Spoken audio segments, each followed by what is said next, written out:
Salut les amis, le 11 novembre c'est quoi? Pourquoi c'est férié?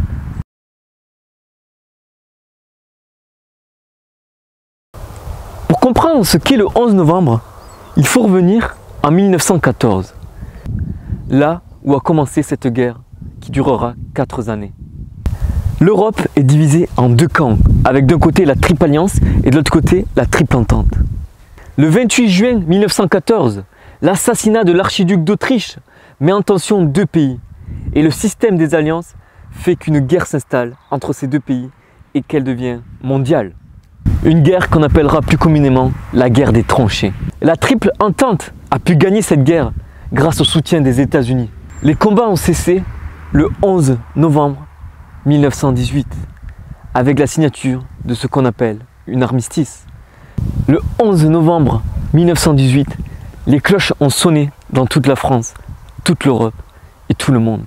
C'est pour ça que le 11 novembre est férié, pour se rappeler de ces 10 millions de morts durant cette première guerre mondiale. La paix n'est pas conclue le 11 novembre 1918, elle sera conclue au fur et à mesure du temps avec les traités de paix. Un traité de paix est un texte juridique permettant de régler les conflits entre deux États.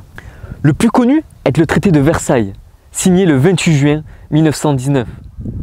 C'est avec ce traité que l'Alsace et la Lorraine sont redevenues françaises.